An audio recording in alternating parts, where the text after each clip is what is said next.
Hello friends, welcome to my video presentation. This is Global Citizen once again. Thank you very much for tuning in. This is a presentation which is already on YouTube, posted by me earlier, but without any narration. The name of this presentation is Nepal, soon to be a new colony for China, Part 2. So friends, as I had mentioned earlier in my part 1, how Nepal is inclining or basically drifting to be a Chinese colony very soon. And I had already given some of the rationale earlier, but I'm going to show you some more examples and my reasons for believing that Nepal is definitely going to be a Chinese colony or client state for China soon, or I guess it is already now. Okay, so as you already know that there is a communist party which is ruling Nepal, actually the Communist Party. So I have been urging my Nepali brothers and sisters to please wake up. Do not live in a dream of a kind of fool's paradise. Please do not forget the very lively example of Tibet. Tibet had been invaded by the Chinese Communist Party with the help of People's Liberation Army in 1950, and then later on annexed it same year. They did force Tibetan administration to come to an agreement, but it was just for the sake of name, and it was signed under the duress when they had already killed thousands of Tibetan army personnel, which were not really having any kind of sophisticated arms and ammunition. And then slowly they deceitfully prisoned Tibetan administration officials, and then they started destroying their cultural monuments, including historical, cultural, religious, ancient monasteries. And in the wake of these kind of oppression, the 14th Dalai Lama, the spiritual leader of Tibetan administration, had to flee secretly to India, and Tibetans were forced to adopt to Chinese culture, renouncing their own system, traditions, and cultural heritage. And many large number of Han Chinese were settled in Tibet so that they could change the demography of Tibet. And Tibetans were prohibited from following their own traditions and rituals and cultures and traditions. That was the kind of oppression that began in 1950, and it is still continuing. The Tibetans' population has gone down. Tibetans were forced, Tibetan women are being forced to sleep with the Chinese Han so that they can have mixed race children, and then they can change the demography in addition to settling Han Chinese in Tibet plateau. Tibetan, which is right now has been divided in two different provinces, Qinghai and the autonomous province of Tibet. Friends, I want to emphasize again, to me it seems that Nepal has already changed, but I would still say Nepal's culture is transforming.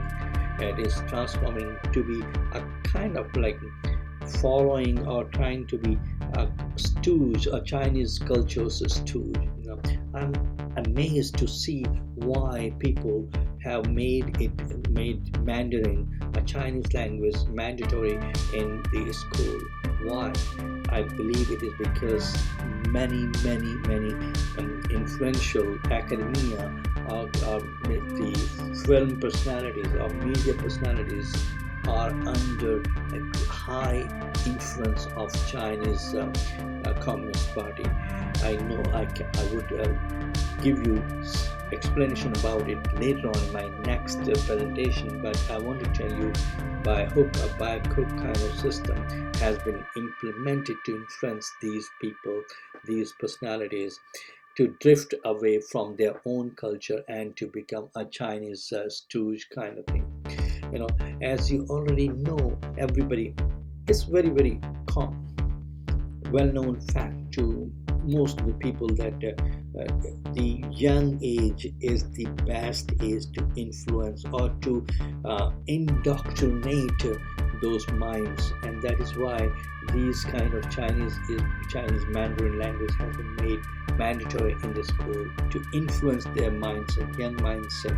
And the teachers who are teaching Chinese language in Nepalese school are not really volunteers or this kind of thing, but they are masquerading the face of volunteers, but they are in fact the intelligence personnel. They're coming as volunteers to teach Chinese language, but their motive is different. You have to understand that, but I'm still leaving it to my Nepalese brothers and sisters what exactly they want to do. I'm gonna show you a small video which I have taken from our website.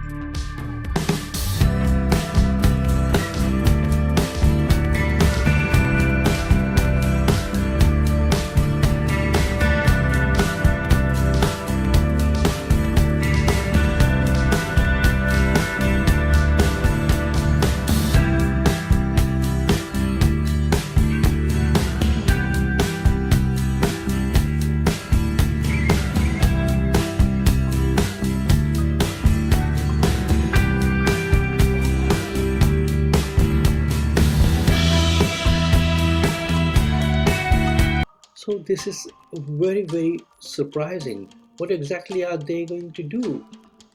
In order to get some loans?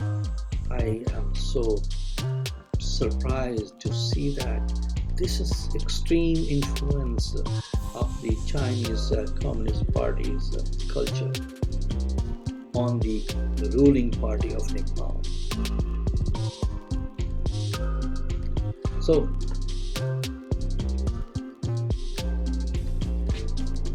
as I mentioned to you, this is it's a part of big time agenda or motive of the Chinese Communist Party, and I don't think most of the Nepali brothers and sisters would like to be in an authoritarian system as in the mainland China.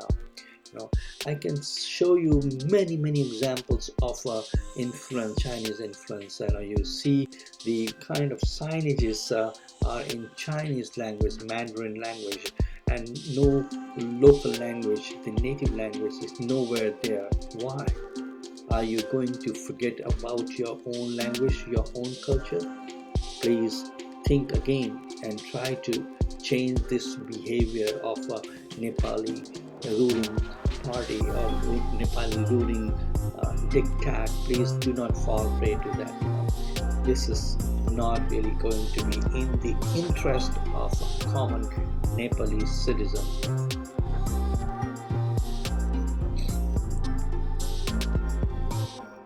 So my friends, I'm telling again that this is very scary pattern.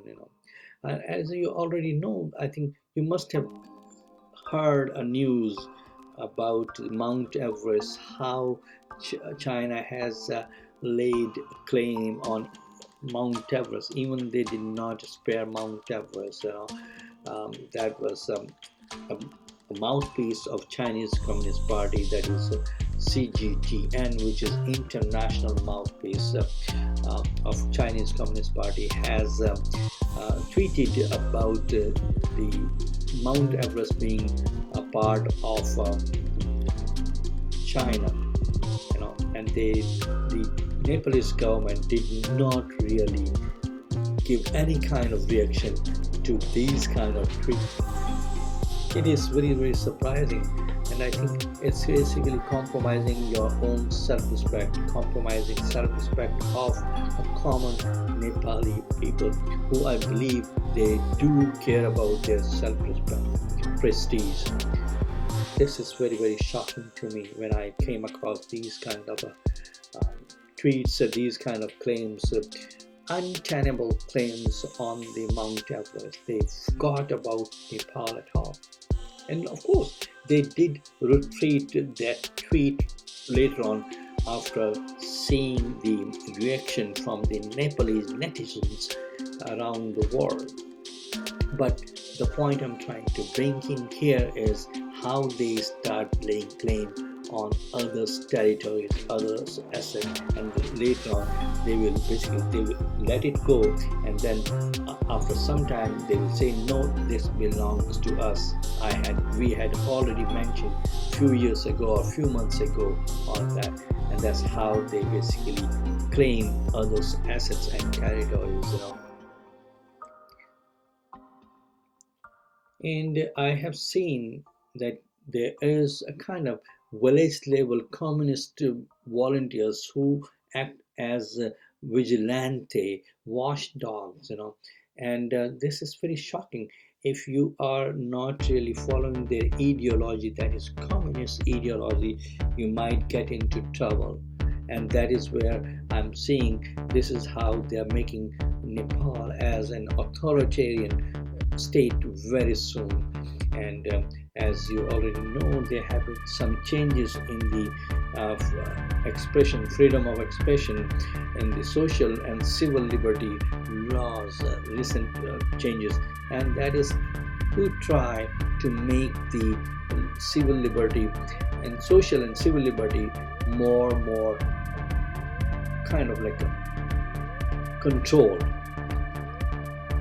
So I would say, please wake up and don't let it happen. Otherwise, human rights soon would be wiped off. I'm feeling very, very scared about the future of Nepal. And people might say, why are you bothering about it? What is your business? You know what? I have connection. I have a deep traditional, psychological, civilizational, and as well as emotional connect with the Nepali culture. I would say I'm kind of a part Nepali as well, because I would not describe myself more than that, but it is because of that emotional, psychological, traditional, cultural, and heritage link and connect. I believe it is my feeling, it is my duty also to remind my Nepali brothers and sisters what's happening in Nepal. Please do not let it continue. And I'm gonna tell you some more examples how China lays claim on others' territories. Just of Tajikistan, which is on the west side of Xinjiang province. Of course, Xinjiang was another invaded and annexed territory by the CCP, which used to be known as East Turkmenistan or Turkestan. Okay, and Tajikistan is west of that, northwest of that, and they have forced Tajikistan to cede its territory of about 1,158 square kilometers to China. So this is how they basically force any other smaller or weaker nation. And there have been so many examples of land grab in Nepal itself, in the northeast of the I think it's central east of the north central part of Nepal, where they have allegedly grabbed Nepal's land on the Nepal-Tibet border, around 38 hectares, and even some of the areas belong to Gurkha regions. So this is very, very shocking. And they have already started their game plan, and because of the current government dispensation, they are not objecting to these kind of nefarious designs of the Chinese Communist Party. And there are so many examples of land grab, and they are laying claim on the territories of Bhutan, Nepal, India, Cambodia, Vietnam, and Thailand, as well as way far away from mainland China, in South Pacific region, Solomon Island, Vanuatu, Fiji. They are trying to indulge in land grabbing in the name of investment or in the name of development. So I would say, it's a kind of land grab mafia. They're working as a mafia, nothing more than that, nothing less than that. As I had already mentioned, they had already laid claim on Mount Everest, and the current government has no objection to that. That is very shocking. I'm gonna give you 9 wicked traits of the Chinese Communist Party, and that is as per one of the documentaries and research done by one of the American institute. I forgot the name, but they have illustrated 9 wicked traits of the CCP, and those are deceit, incitement, fighting, robbery, unleashing of scum of the society, espionage, elimination, and control. So these are very vicious traits. And if you want some more information about their land grab, how they are trying to control, colonize other parts of the world, you can go to these websites here and some of the articles written on that. So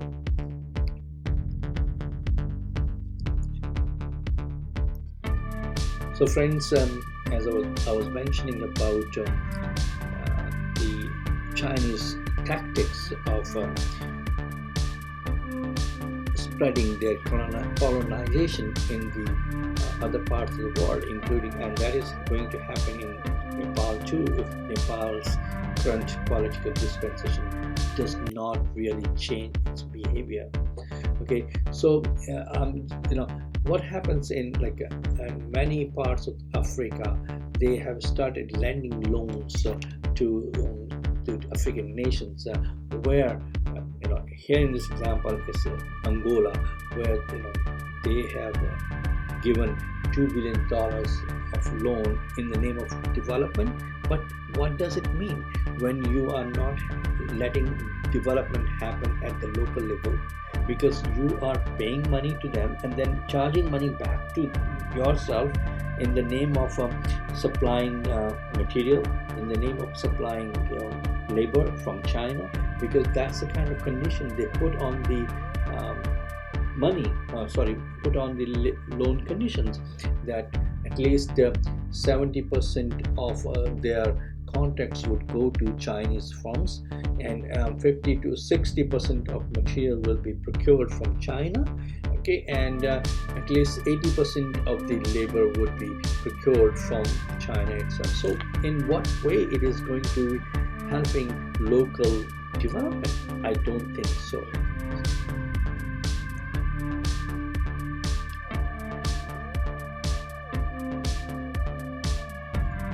The first part of this documentary will show you how they are basically trying to colonize Zambia. Okay, this part from the part of Zambia. Okay, and the second part would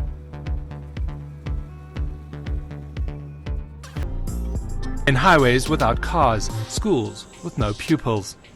In under 5 years, a Chinese company built Quilamba using Angola's oil credit lines with China. But parts of Quilamba feel like a ghost town. Is Quilamba a vanity project? Yes, maybe. We think that Quilamba is maybe a political project.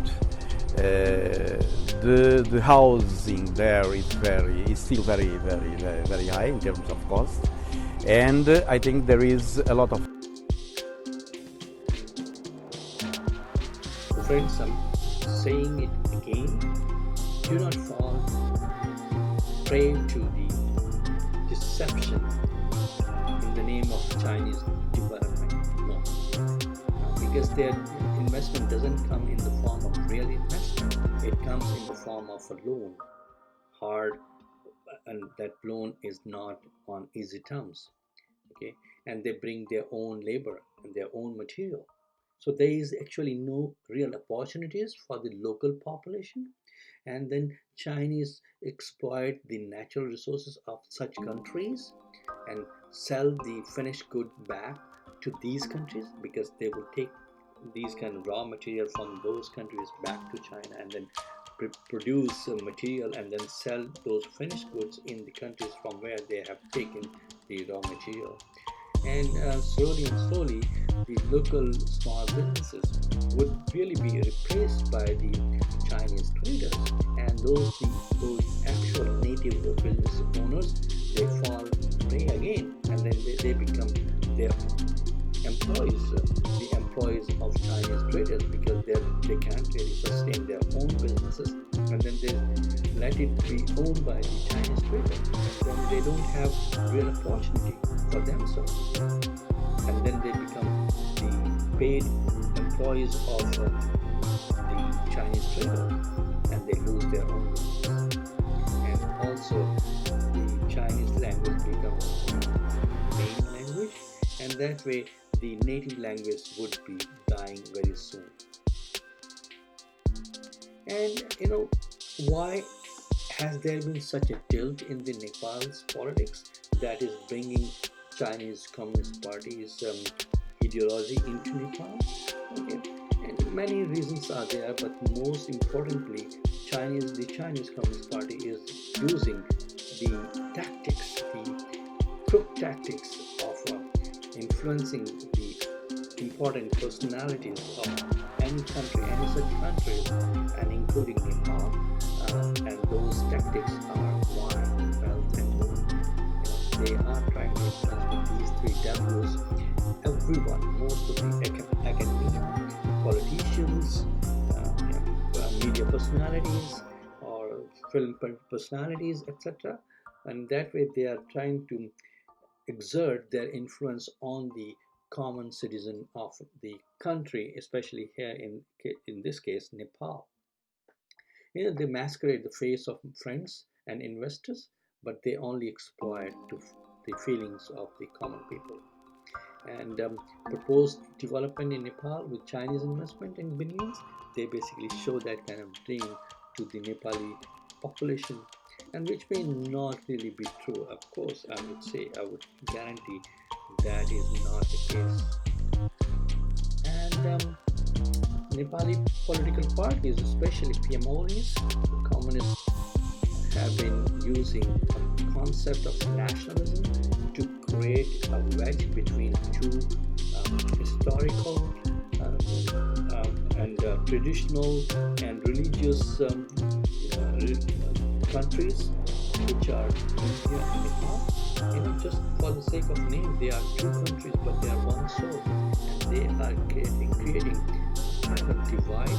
They are trying to create a false animosity in the mind of a Nepali citizen towards the people of India, so that the Chinese Communist Party can exploit it to their advantage. So friends, what the repercussion of these kind of developments would be happening, and I'm sure the geopolitical repercussions of this kind of influence on Nepalese culture, Nepalese system, Nepalese society is basically, this is going to make Nepal a kind of state of China for sure. The likelihood of Nepal being annexed by China in the future is very, very high, and that way it will be able to serve complete desecration of Hindu and Buddhist culture and civilization in the country. And like many other countries such as Sri Lanka, Tajikistan, Angola, Vanuatu, and Zambia, they will have to give away their own assets or lands to China because they won't be able to pay back the loan, and that way Nepal would soon lose its identity. That is, and as well as sovereignty is at stake, very much at stake. And the likelihood of divide, if it is not stopped now, it will stay forever between India and Nepal, who are basically historical, religious, and culturally and socially one for thousands of years, like one soul. My friends, I'm trying to emphasize the need for waking up and need for standing up against such an aggression in the name of friendship, in the name of development, in the name of investment. It's a kind of secret way of invading somebody's territory. So please wake up and don't let it happen. I really appreciate your time, and your views will really be appreciated if you can put on your